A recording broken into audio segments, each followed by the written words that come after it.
J'aimerais qu'on lise une écriture.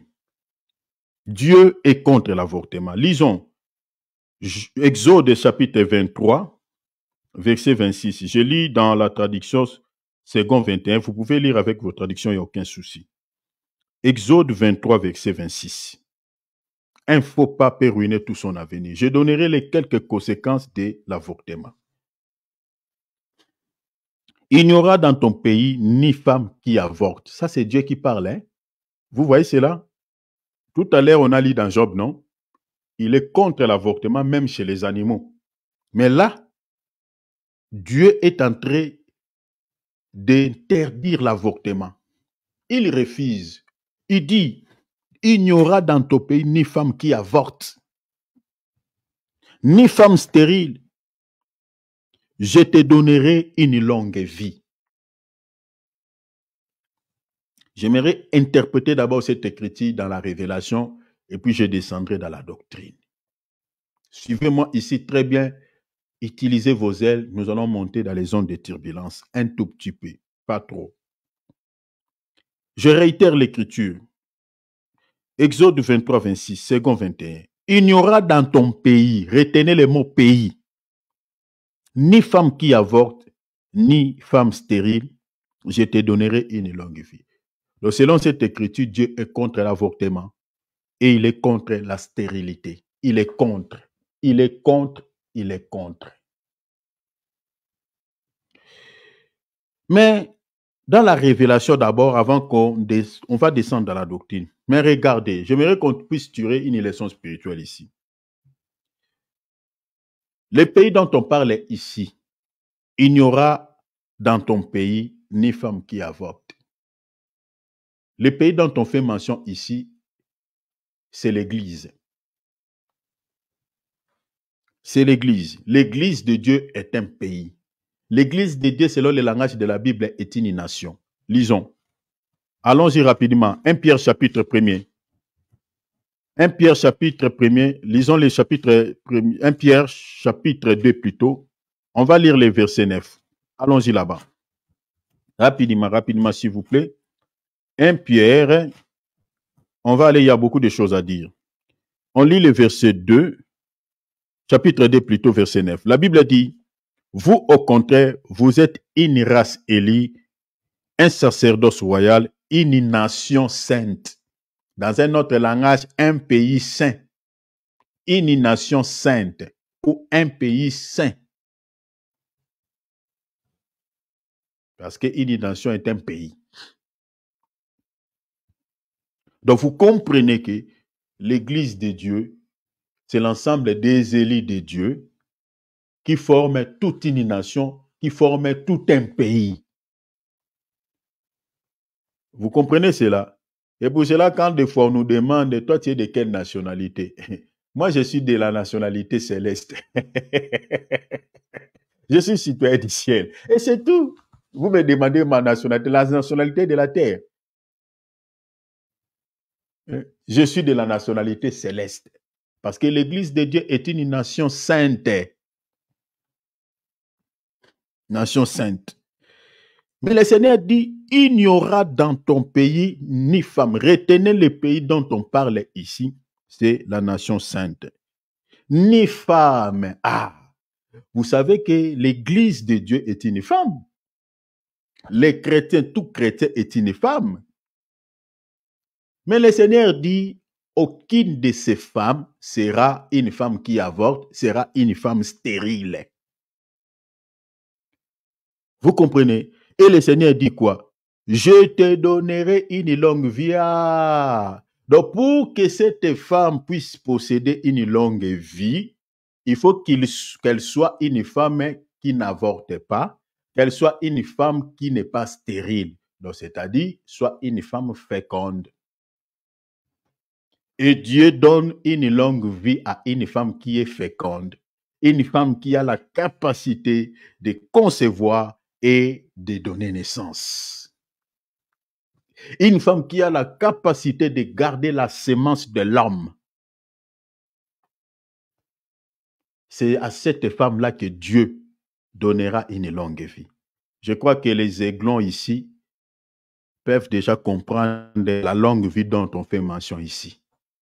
C'est quel type de vie? Donc, une femme qui avorte, une femme stérile, selon cette écriture, n'a pas droit à une longue vie. C'est ça ce que veut dire, en d'autres termes. Celle qui a droit à une vie longue, c'est celle qui n'avorte pas. C'est celle qui n'est pas stérile. Avorter dans la Bible, c'est quoi? Et une femme stérile dans la Bible, c'est quelle femme? Regardez. Apocalypse chapitre 12, verset 1. On va lire les versets 2 et puis on va lire les versets 5. Apocalypse chapitre 12, verset 1, 2 et puis on va lire les versets 5. Un grand signe parut dans le ciel. Une femme, on ne parlait pas de une femme enveloppée du soleil, la ligne sous ses pieds. Le soleil ici remplaçait déjà qui était enveloppé du soleil. Le soleil, c'était le mari de cette femme. N'est-ce pas? Parce que le véritable soleil, c'est qui? C'est Jésus, non? Jésus est le soleil levant. Luc chapitre 1er, verset 78. Vous comprenez? C'est lui le soleil levant. Maintenant, le soleil est en train de faire un travail. Le soleil protège. Le soleil est l'habit, est l'écoutement, est la tenue, est la sécurité de la femme.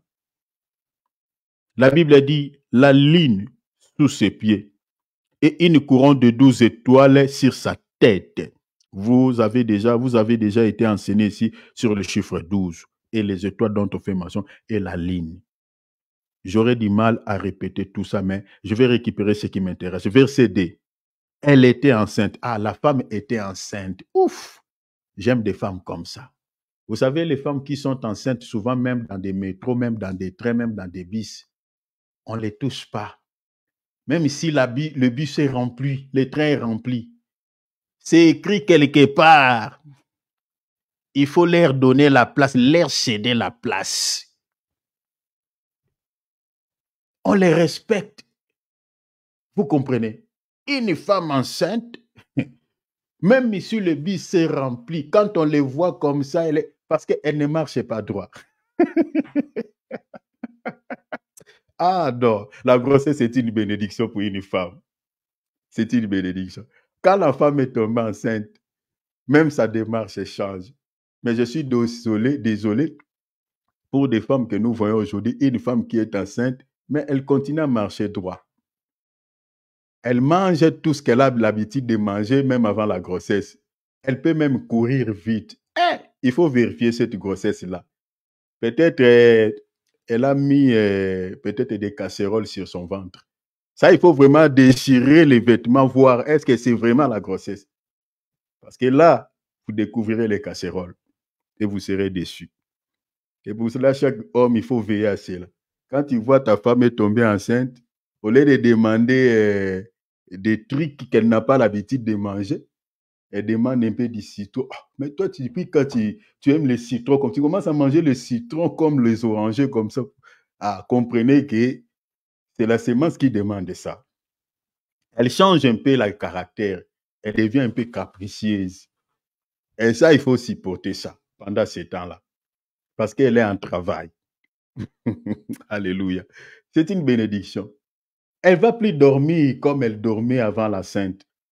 Elle va commencer à chercher des positions de dormir. Elle cherche. Mais si tu vois ta femme enceinte, elle dort toujours à la même position. Et l'homme déchirait les vêtements. Regardez. Tu verras que les casseroles que tu as, elle a l'habitude de te servir les foufous. Elle a l'habitude de servir les pâtes. Si tu ne les retrouves pas dans la maison, vérifiez. Peut-être c'est ça ce qu'il a mis. C'est ça ce qu'il a mis sur son ventre. Vous comprenez? La grossesse change la nature de la femme. La grossesse dont je parle ici, je ne parle pas seulement de la grossesse physique, mais je parle de la sémence de l'homme qui est la parole. Cette femme ici qui est enceinte, la Bible dit elle était enceinte, c'est l'Église. Et la grossesse ici, c'est la parole. Il est quasiment impossible, pratiquement impossible de quelqu'un qui est tombé enceinte de Jésus, qui a la sémence que j'explique, la parole de Dieu, et continue à vivre comme d'habitude, continue à vivre comme quand il était encore dans le monde. qu'il continue à garder de mauvaises choses qu'il avait encore dans le monde, qu'il continue à vivre comme il était dans le monde, qu'il continue à se comporter comme il était jadis avant de connaître Christ. C'est impossible. Tout celui qui a reçu la sémence que j'explique la parole, il est enceinte. Et cette grossesse-là ne le permettra plus de vivre comme d'habitude, ne le permettra plus de vivre comme il vivait avant. Ça doit changer son comportement. Voilà pourquoi la Bible dit, si quelqu'un est en Christ, il est une nouvelle création. Les choses anciennes sont passées. Voici, toutes choses sont devenues nouvelles. La sémence que nous portons de Jésus nous donne un nouveau comportement, nous donne un caractère peut-être qui ne plaira pas à certaines personnes. Ça nous donne une autre mode, au fait, un nouveau mode de vie. La Bible dit, cette femme, elle était enceinte. Et elle criait, étant en travail et dans les douleurs de l'enfantement. Les douleurs de l'enfantement. La grossesse fait toujours mal à la femme. Surtout si elle arrive déjà à son terme. Il y a certaines femmes qui deviennent des fois déshydratées. Elles tombent souvent malades. Des fois, elle n'est pas bien. Des fois, elle est comme ci, comme ça. Certains odeurs ne s'y portent plus. Plein de douleurs. Et les douleurs de l'enfantement, ce sont les souffrances de la vie chrétienne. Les épreuves de la vie chrétienne. Les épreuves, là, la Bible dit quoi? C'est pour que nous soyons qualifiés au ciel. C'est pour que nous soyons qualifiés, comme l'apôtre Paul dit dans le livre de 1 Thessaloniciens chapitre 4. Pour que nous soyons qualifiés les jours de l'enlèvement. Si tu ne passes pas par les souffrances de la vie chrétienne, la Bible dit que c'est par beaucoup de tribulations qui nous font entrer dans le royaume des cieux. Je suis dans Actes chapitre, je crois, chapitre 14, verset 26, si je m'avise. C'est par beaucoup de tribulations qui nous font entrer dans le royaume des cieux. C'est par beaucoup des épreuves. Les douleurs de l'enfantement. Les douleurs de l'enfantement. Le verset 5 dit, elle a enfanté un fils qui doit paître toutes les nations avec une verge de fer, et son enfant fut enlevé vers où? Vers Dieu et vers son trône. Enfanter ici, c'est ça l'image de l'enlèvement. C'est-à-dire les douleurs de l'enfantement que nous avons, les souffrances de la vie chrétienne que nous sommes en train d'endurer pendant ces temps, c'est pour que nous puissions donner naissance. Et la naissance, là, c'est ça l'enlèvement. C'est ça ce qui va pousser le Seigneur de venir nous chercher. Parce que le Fils ici qui y est né et qui doit être enlevé, c'est l'Église. Or, l'Église, c'est le corps de Christ. L'Église, c'est le Seigneur. La sémence, c'est la parole. Et la Bible dit, dans le livre d'Exode, la Bible nous montre, il n'y aura dans ton pays ni femme qui avorte, ni femme stérile. Je te donnerai une longue vie. Ne soyons pas une femme qui avorte. Avorter ici, c'est quoi? Il y a certaines personnes, lorsqu'ils reçoivent la sémence de l'homme, c'est-à-dire ils reçoivent la parole du Seigneur, ils les rejettent. C'est ça, avorter. Ils ne l'appliquent pas. Ils ne la gardent pas. Ils les rejettent. Dans nos assemblées, nous avons plusieurs femmes qui ont avorté, qui ont rejeté la sémence de l'homme. Il reçoit la sémence, il va aller voir un médecin. Il dit, j'ai une sémence ici, tue-moi ce bébé. Il y a des femmes meurtrières. Des femmes meurtrières, elles se ressemblent à cette femme qui avait tué son enfant pendant la nuit.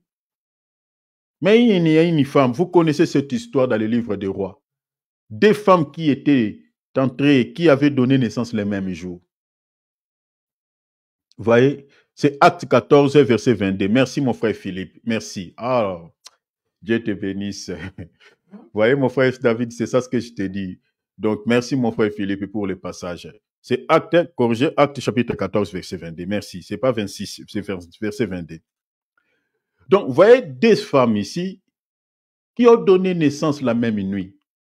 Mais il y a une qui a tué son enfant pendant la nuit. Mais l'autre, C'est une femme, malgré elle dormait, mais elle ne s'était pas dormie sur son fils.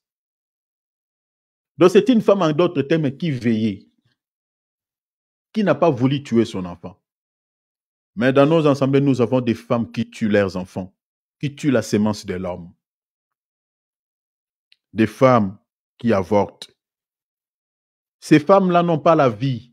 Je suis dans 1 Jean chapitre 5, verset 12. Dieu n'aime pas l'avortement, même sur le plan spirituel. Il déteste les femmes qui avortent, comme il dit dans sa parole. Dans mon pays, dans mon église, il n'y aura ni femme qui avorte, ni femme qui avorte.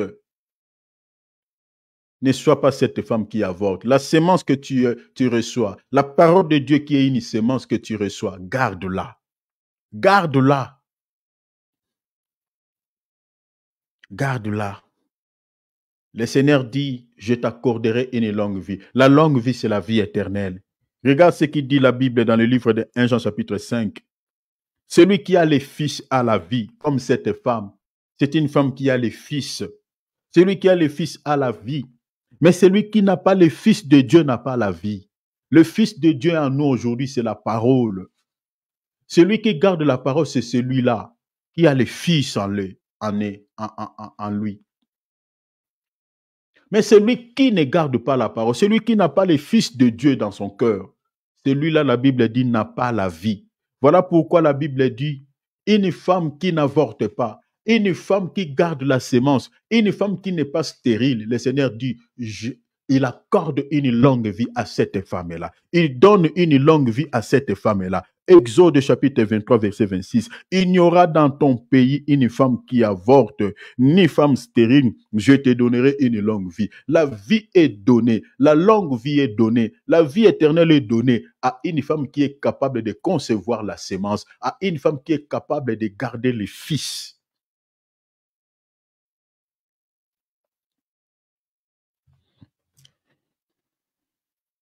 Garder la sémence. Jean chapitre 5, verset 39. Vous sondez les Écritures parce que vous pensez avoir en elles la vie éternelle.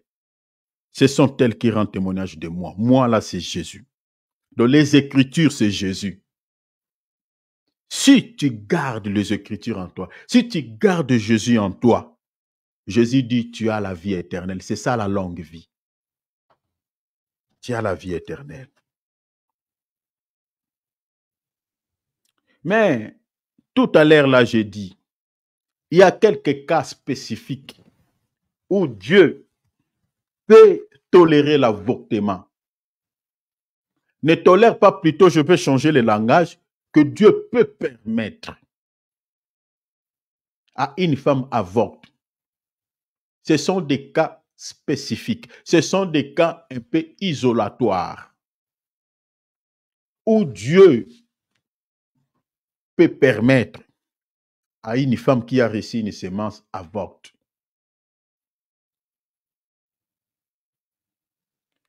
J'ai énuméré quelques cas.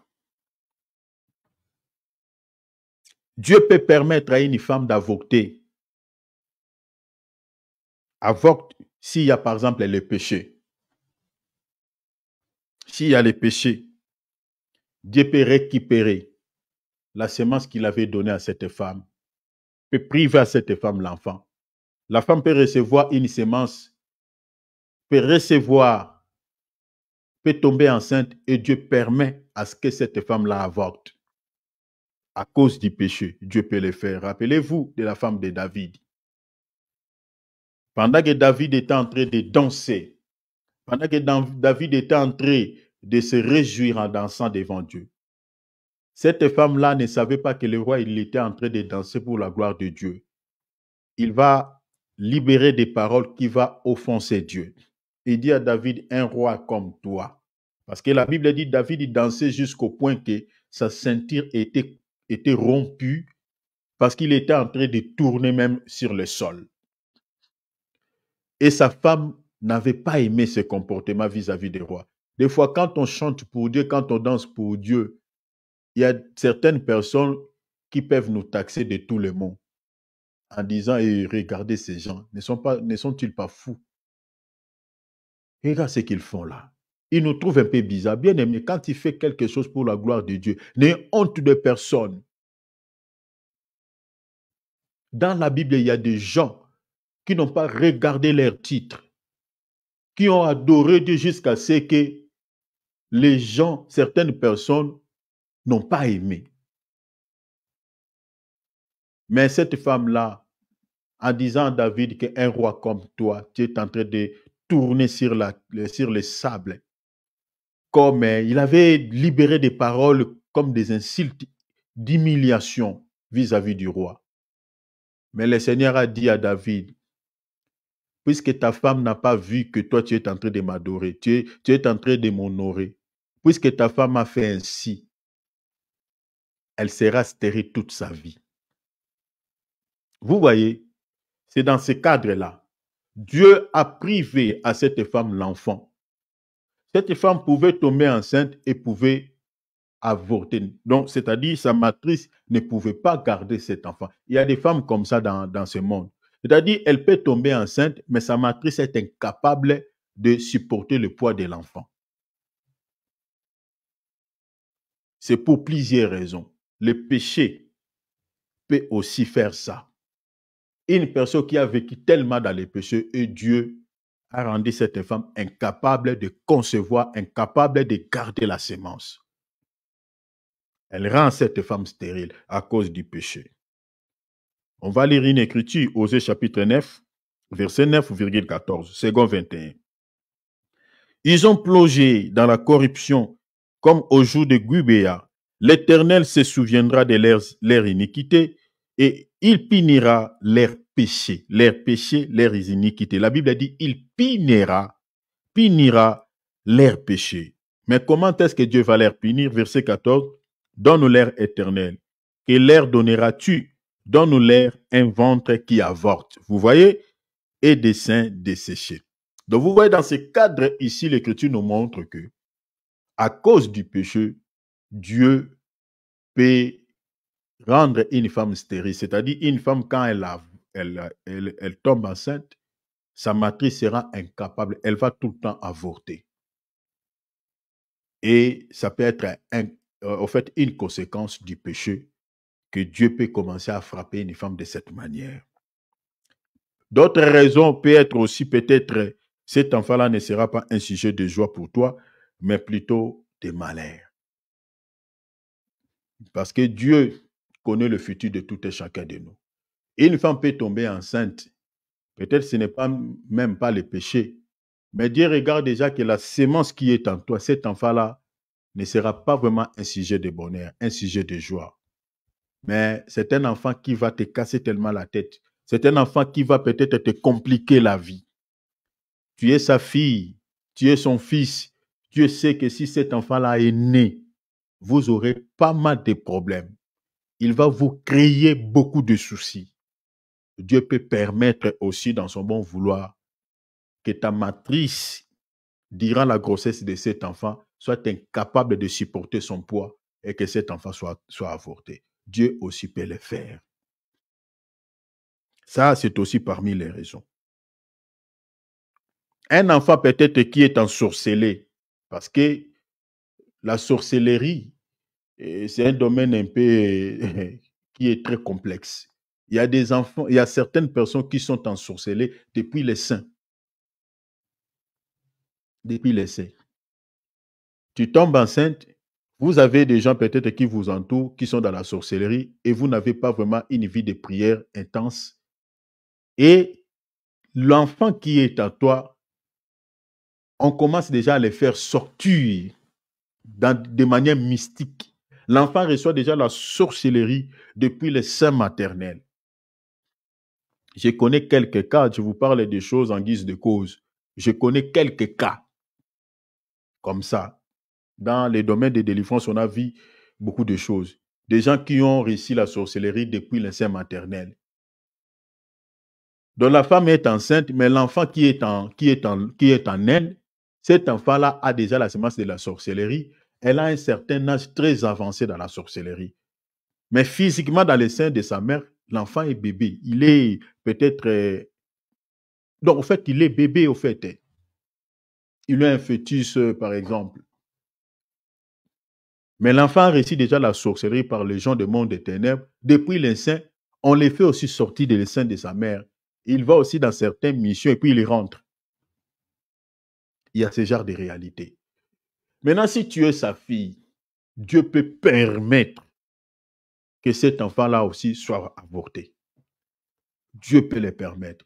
La raison pour laquelle Dieu dit, dans certaines circonstances, il faut glorifier le Seigneur. Il y a des femmes qui avortent certains enfants comme ça. Dieu peut aussi permettre qu'une femme aussi avorte un enfant, peut-être à cause de situations, par exemple, financières. Vous êtes tellement pauvre, pauvre, pauvre. Dieu sait que si cet enfant est né, il va beaucoup souffrir. Vous serez peut-être incapable de le scolariser, comme prenons en Afrique. L'école est payante, ce n'est pas comme en Europe ici.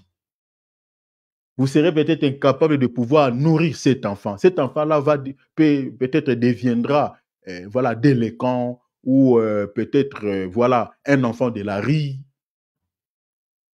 Il va beaucoup souffrir, il va beaucoup pleurer. Il dira pourquoi suis-je né, comme nous avons certains enfants aujourd'hui qui ne sont pas errés.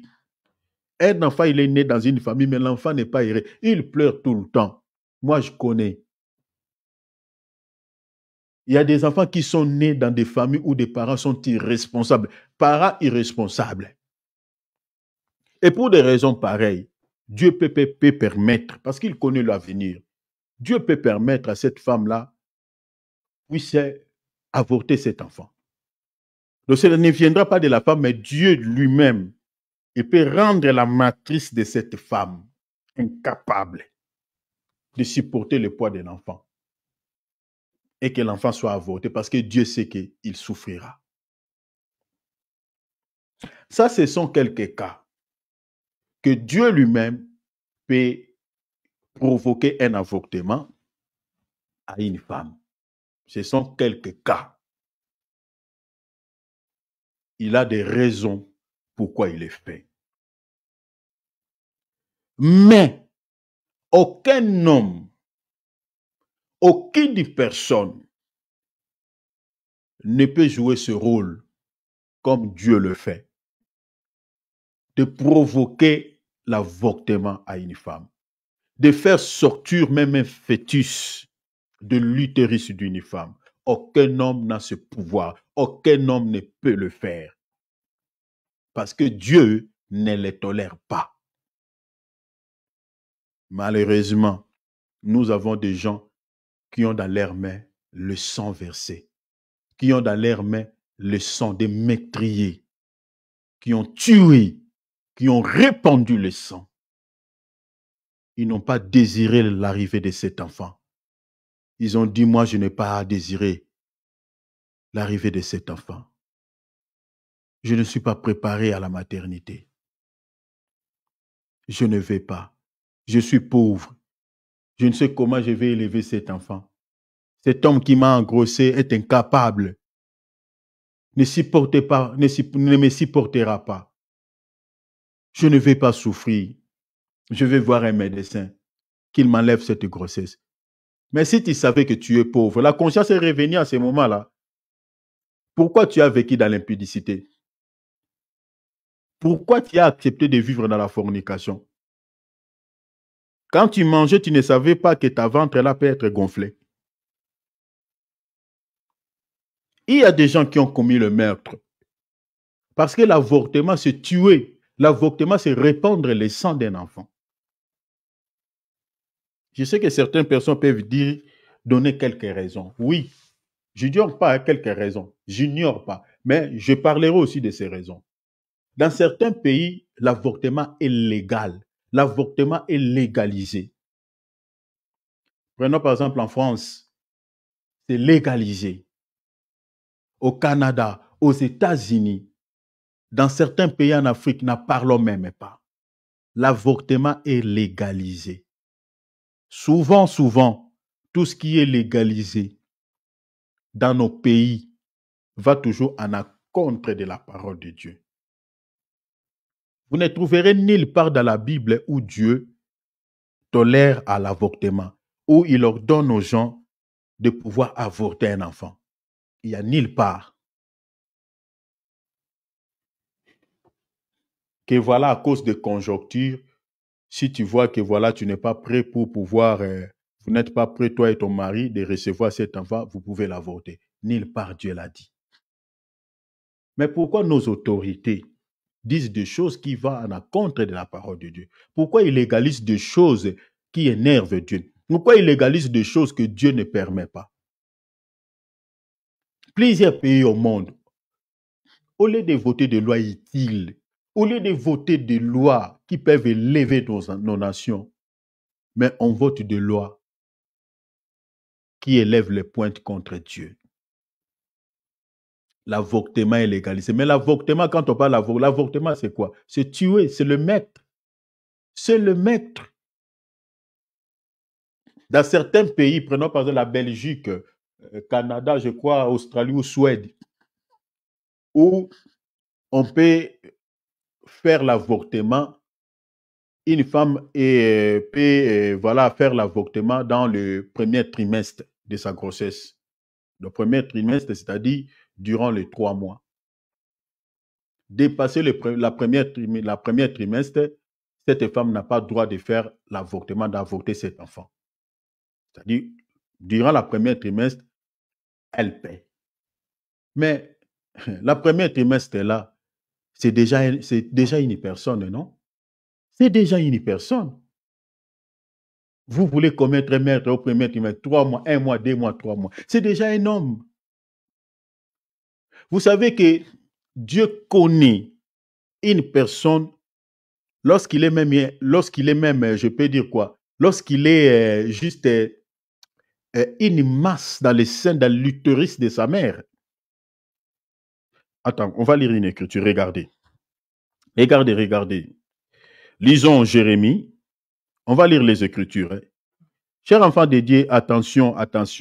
Il y a des gens qui doivent sincèrement demander pardon à Dieu. Il y a des gens qui vivent des conséquences de choses. Des gens qui sont sous le coup de la malédiction parce qu'ils sont des meurtriers. Ils se ressemblent aux gens qui tuent dans des guerres. Ils se ressemblent aux terroristes. Il y a des terroristes chrétiens. Des hommes et des femmes terroristes qui ont tué, qui ont répandu le sang. Il faut vraiment une repentance sincère. Regarde. Jérémie chapitre 26, j'aimerais lire le chapitre 1er, pardon. Jérémie chapitre 1er. Dieu nous connaît avant même qu'on soit né, chers enfants de Dieu. Nous connaît avant même qu'on soit né. Quand nous sommes dans l'utérus de nos mamans, Dieu nous connaît.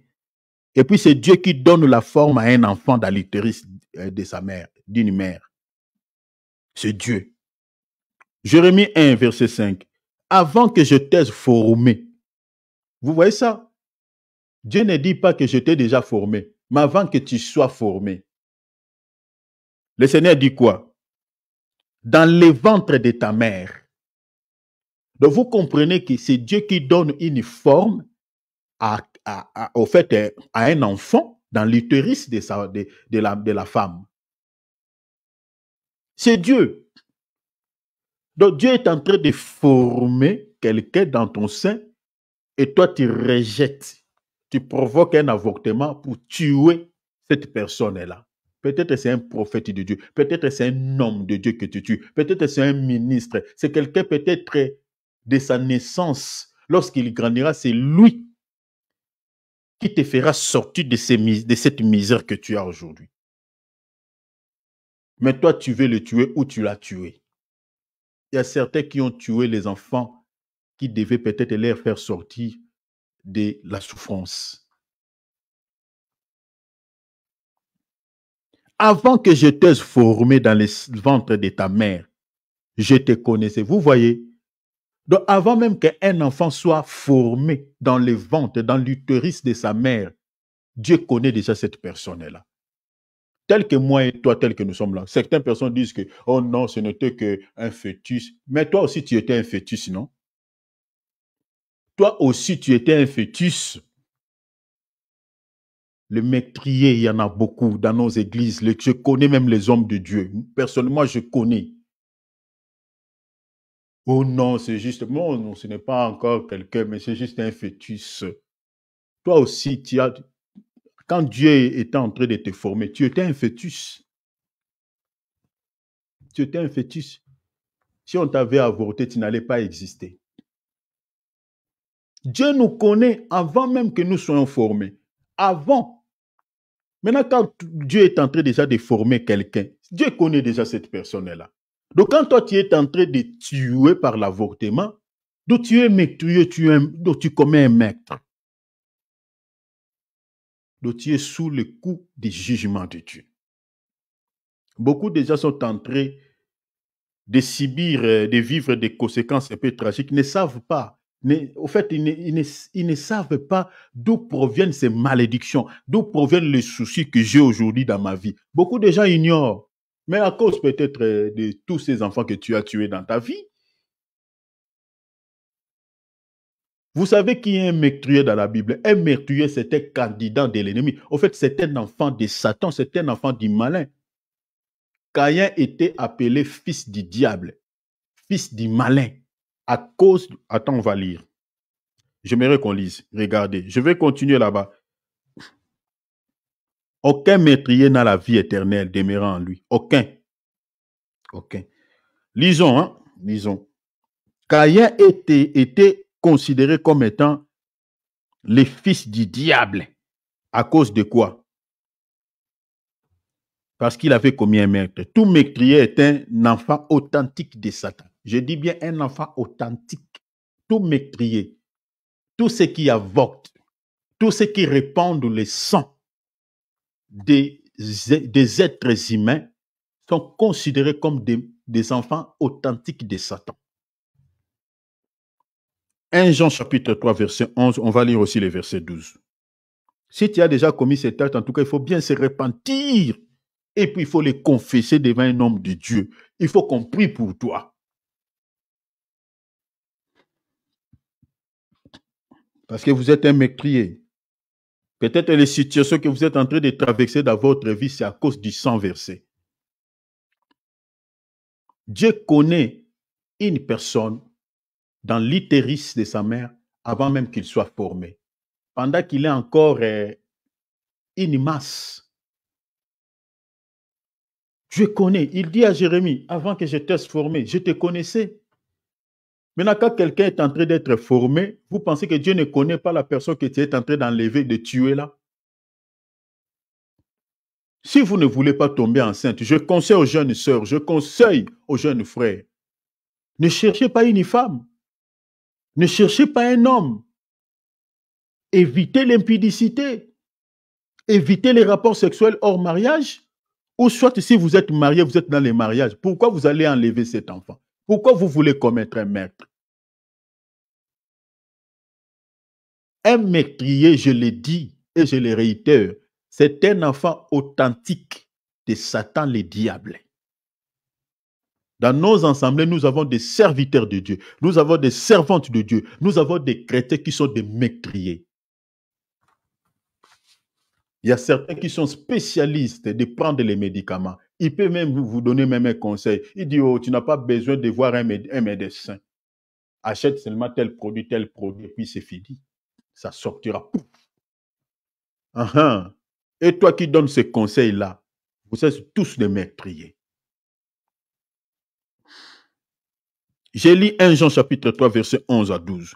Car c'est ce qui vous a été annoncé et ce que vous avez entendu dès le commencement, c'est que nous devons nous aimer les uns les autres. Cet enfant-là qui est dans ton ventre là, que tu considères comme juste un fœtus, il faut l'aimer. Tu l'as cherché. Qu'on l'aimait. Maintenant, regarde dans le verset 12. La Bible dit, et ne pas se ressembler à Caïn. Pourquoi la Bible dit ne se ressemble pas à Caïn? Parce que Caïn n'a pas aimé son frère. Regardez ce que la Bible dit. Ne se ressemblez pas à Caïn, qui était du malin. Vous voyez, il était du malin. Pourquoi? La Bible nous donne maintenant pourquoi il était du malin. Et qui tua son frère. Ah! Et la Bible dit, et pourquoi les tua-t-il? Parce que ses œuvres étaient mauvaises. Donc, une personne qui avorte, une personne qui répand les sangs, c'est quelqu'un que ses œuvres devant Dieu est considéré comme étant des œuvres mauvaises. Et la Bible les considère comme étant quelqu'un qui appartient à Satan. C'est un enfant authentique de Satan. Il n'a jamais été dans les camps de Dieu. C'est ça, Caïn. Il a répandu le sang meurtrier. Dieu dit à Jérémie, avant que je t'aie formé dans les seins de ta mère, avant que Dieu ne donne une forme à un enfant dans l'utérus de sa mère, Dieu connaît déjà cette personne-là. Que toi tu veux tuer, que toi tu as avorté.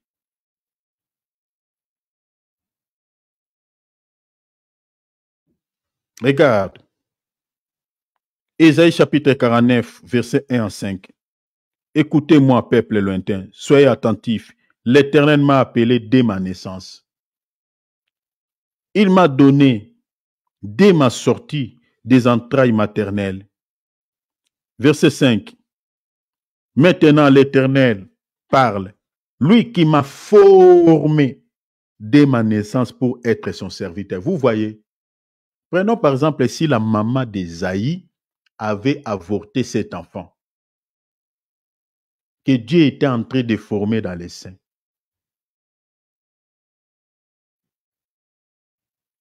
J'aimerais que ceux qui ont commis ces actes ignobles, ces actes macabres, de prier le Seigneur qu'il vous pardonne. Sinon, les bénédictions de Dieu ne couleront pas sur votre vie. Pourquoi? Parce que vous vous ressemblez au Caïn qui avait répandu le sang. Vous vous ressemblez même aux terroristes, aux Poutine, aux tous les dictateurs que nous avons dans ce monde, qui vendent des armes, qui créent beaucoup de soucis dans ce monde, qui tuent, qui répandent le sang.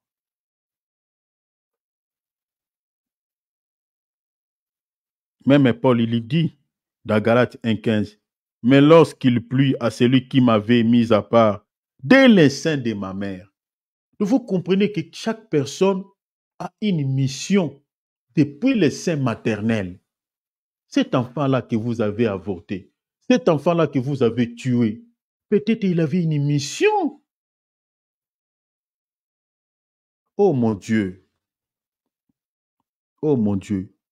Je ne sais pas quel est ce courage que certaines personnes prennent de tuer leurs enfants, de tuer les êtres humains, d'avorter leurs enfants, de répandre le sang.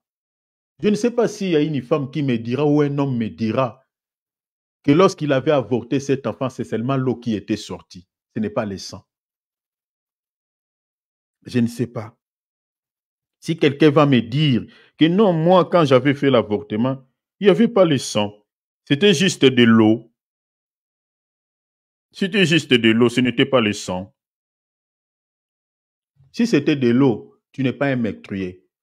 Mais si c'était le sang qui était versé, si c'était le sang qui était sorti de tes entrailles, c'est que tu avais tué quelqu'un.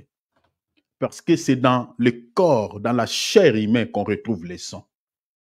Et le sang de chaque être humain, le sang ou la vie de tout homme est sacré.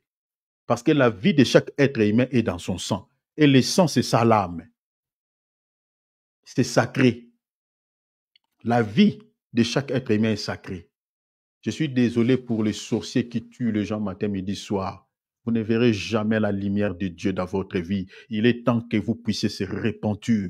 Ceux qui sont dans la magie noire, repentez-vous avant qu'il ne fasse tard. Parce que très, très bientôt, le Seigneur jugera ce monde. Il jugera le meurtrier. La Bible dit aucun meurtrier ne possède la vie éternelle en lui. Aucun meurtrier. Aucun meurtrier. J'aimerais lire ça. Un meurtrier ne possède pas la vie. Un meurtrier n'a pas la vie éternelle, n'a pas la vie de Dieu. Un meurtrier n'a pas la vie de Dieu. Lisons la Bible. Lisons cela, s'il vous plaît. Lisons. Aucun meurtrier n'a la vie éternelle demeurant en lui. Aucun. Tous ceux qui avortent, tous ceux qui tuent par la sorcellerie, tous ceux qui donnent des sacrifices humains ne possèdent pas la vie éternelle. Ces gens-là subiront les châtiments. Ces châtiments commencent ici, jusque dans l'au-delà. 1 Jean chapitre 3, verset 15. Tout homme qui est son frère est un meurtrier. Et vous savez, ce qui m'intéresse, c'est la deuxième partie. Et vous savez qu'aucun meurtrier n'a la vie éternelle demeurant en lui. Aucun meurtrier n'a la vie éternelle demeurant en lui. Si déjà vous avez répandu le sang, comme j'avais vu, à cause du racisme, il y a des gens qui tuent d'autres races. À cause de conflits ethniques, des tribus, comme j'ai vu au Congo, il y a certaines personnes qui sont au Katanga. On est en train de brûler quelqu'un vif. Oh mon Dieu, que la grâce de Dieu coule sur la vie de ces gens qui tuent comme ça. Que la compassion de Dieu soit déversée sur la vie de ces personnes. Et repentez-vous avant qu'ils ne fassent ça. Si vous ne vous repentez pas, vous êtes maudits. Ce n'est pas moi. Attends, on va lire la Bible. On va lire Genèse chapitre 4. Tout meurtrier est un maudit. Toute personne qui répand le sang d'un être humain, peu importe la manière, est un assassin, est un meurtrier. Être meurtrier selon la Bible est maudit. Est maudit. Ce n'est pas moi, mais c'est la Bible. J'ai dit, toute personne qui répand le sang d'un être humain, peu importe la manière, c'est-à-dire que ce soit par l'avortement, que ce soit par la sorcellerie, que ce soit d'une manière ou d'une autre, selon la parole de Dieu, est un assassin, est un meurtrier. Et un meurtrier, selon la Bible, c'est un maudit. C'est quelqu'un qui ne sera jamais béni. C'est un maudit. Je dis bien maudit. Genèse chapitre 4, verset 8, 9 jusqu'au verset 11. Cependant, Caïn adressa la parole à son frère Abel. Mais comme ils étaient dans le champ, Caïn se jeta sur son frère Abel et le tua. Vous connaissez l'histoire pourquoi il avait tué son frère? À cause de la jalousie. À cause de la jalousie. Peu importe les raisons. Verset 9. L'Éternel dit à Caïn, où est ton frère Abel? Il répondit, je ne sais pas. Suis-je le gardien de mon frère? Regarde, le Seigneur dit dans le verset 10. Et Dieu dit, qu'as-tu fait?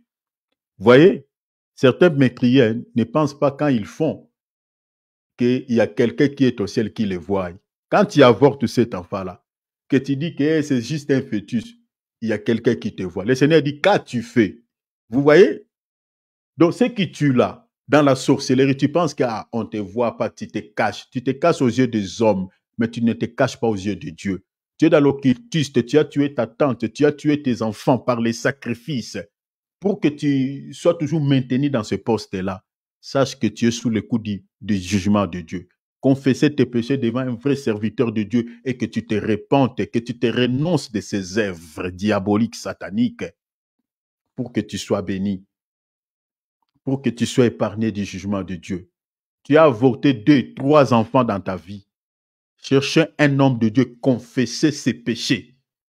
Confesse cela devant un serviteur de Dieu. Parce qu'il faut qu'un homme de Dieu puisse prier pour toi. Pour que cette malédiction s'enlève. Le Seigneur dit, qu'as-tu fait? La voix du sang de ton frère crie de la terre jusqu'à moi. Vous voyez, le sang. Quand il enlève le fœtus là, qu'est-ce qui sort? C'est de l'eau? Hein? C'est de l'eau? C'est le sang. C'est le sang. Et dans le sang de l'être humain, il y a une voix. Il y a une voix. Quand tu étais en train de tuer, oh mon Dieu, oh mon Dieu, oh mon Dieu. J'avais vu un documentaire. Et dans ce documentaire, je voyais les médecins une femme qui était allée voir les médecins, il fallait qu'on puisse avorter cet enfant. Et l'enfant était déjà formé. Et j'ai vu les médecins qui étaient en train de faire entrer des ciseaux, ces instruments, ces outils, dans les seins de la femme pour faire sortir l'enfant partie par partie, c'est-à-dire couper les pieds, couper la main. Et quand il a introduit, si vous voulez, je sais c'est horrible, les gens qui n'ont pas le cœur ne pourront pas les regarder. Même quand je parle, ça me fait couler les larmes. Les médecins qui introduisaient les instruments, je voyais comment l'enfant était en train de fuir. L'enfant refuse de la mort, refuse de mourir. Vous n'avez jamais entendu une femme qui est enceinte, qui était en train de prendre, qui a pris les médicaments pour enlever cette grossesse, mais l'enfant a refusé de sortir.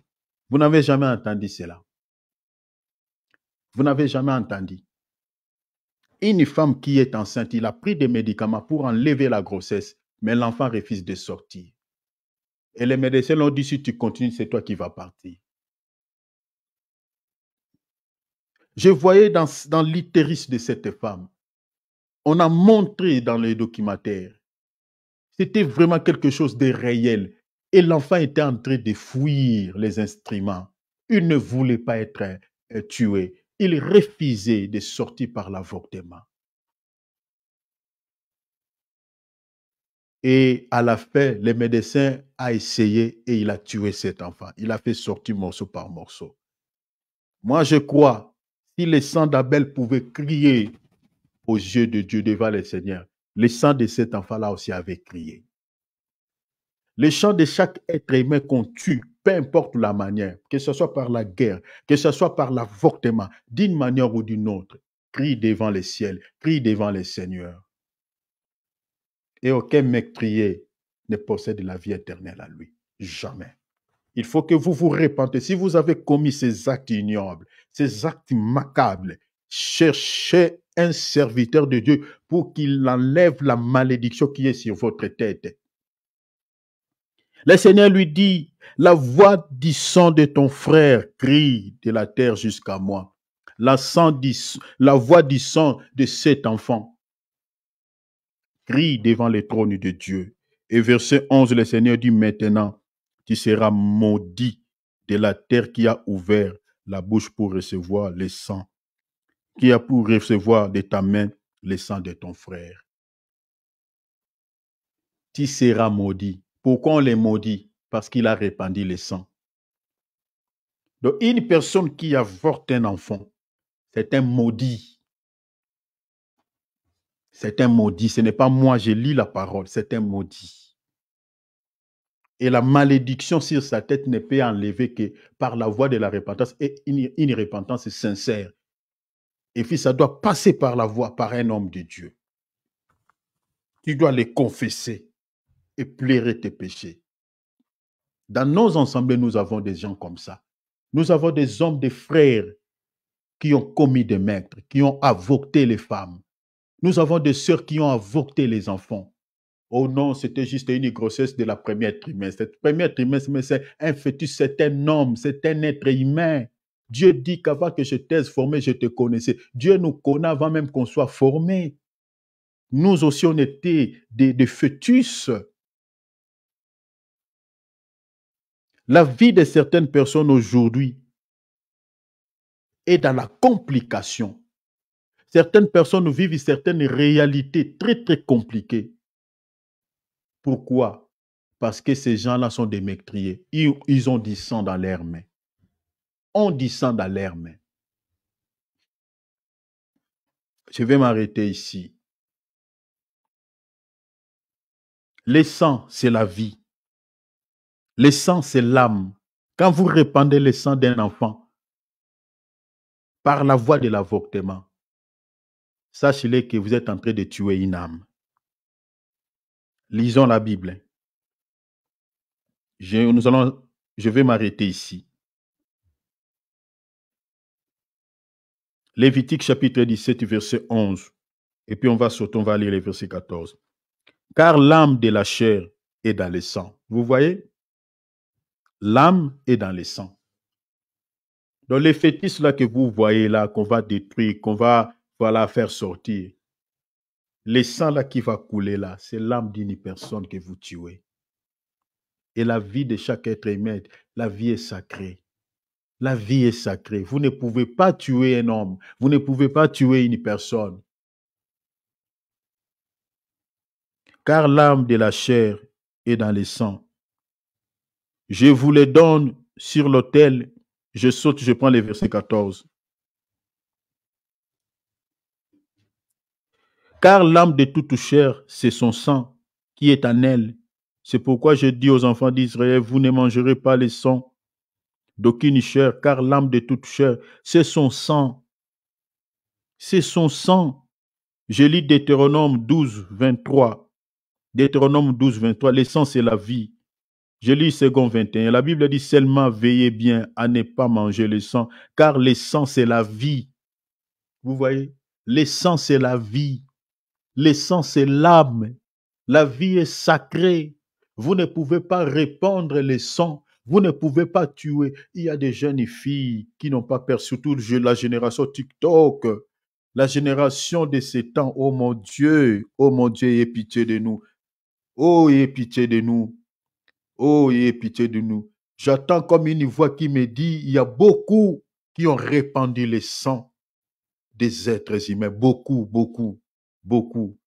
Oh mon Dieu, aie pitié de nous. Je sens quelque chose. Chers enfants de Dieu, si vous êtes ici, vous avez déjà fait l'avortement.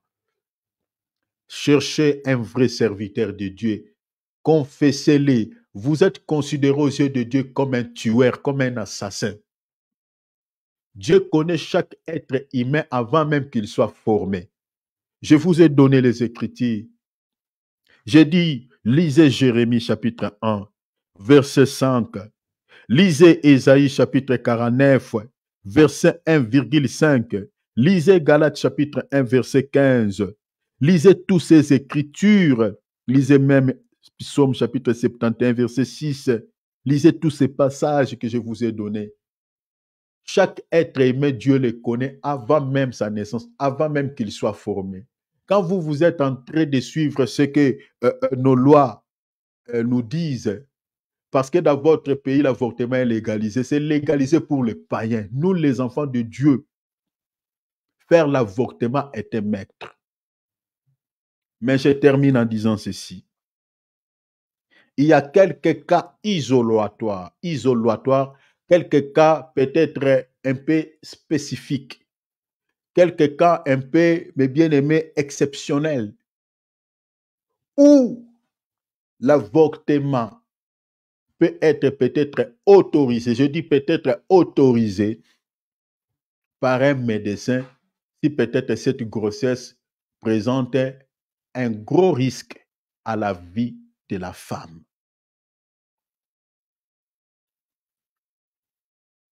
Si cela présente, parce qu'il y a des cas, peut-être si cela présente vraiment de gros risques à la vie de cette femme, si on laisse cela, la femme va mourir. Peut-être pour sauver la vie de la femme, on peut enlever ce fœtus.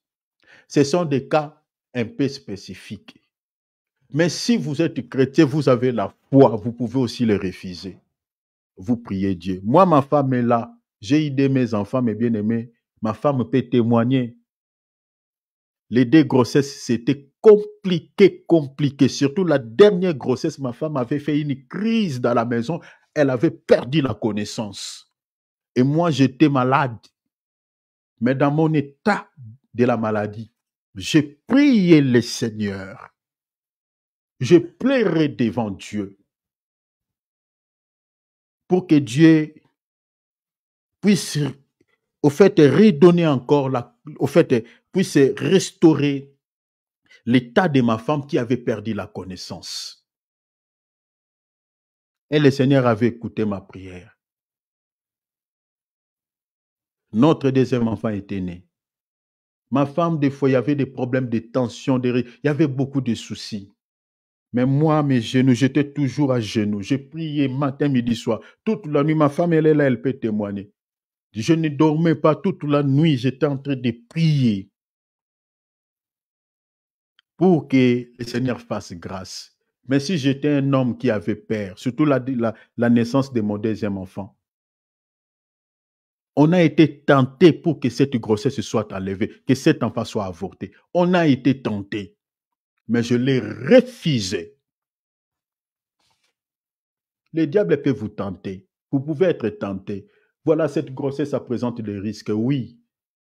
Si vous êtes chrétien, vous pouvez prier Dieu. Parce que Dieu est contre l'avortement. Il ne le tolère pas. Dieu veut que les femmes soient fécondes. il a béni. La maternité, c'est une bénédiction divine. Dieu l'a fait aux hommes, il a fait cela aussi aux animaux. Maintenant, Dieu vous a béni par un enfant. Vous voulez tuer cet enfant, mais quelle méchanceté! Au cas où la grossesse présente vraiment trop de risques, si peut-être vous n'avez pas la foi, vous allez dans la voie du médecin pour sauver la vie de votre femme. Peut-être dans ces cadres-là. Mais vous devez aussi demander pardon à Dieu après. En tout cas, il faut prier, il faut demander pardon parce que vous avez répandu le sang. Parce que le médecin va demander votre accord. Si vous êtes d'accord pour sauver la vie de la femme, mais après cela, il faut prier, il faut parler cela à un homme de Dieu. On prie pour vous. Parce que c'est strictement interdit dans la Bible de répandre le sang humain. Dans le sang, il y a une voix. La voix de cet enfant-là criera au ciel devant Dieu. Et vous ne serez jamais bénis. Dieu a maudit Caïn parce qu'il avait répandu le sang.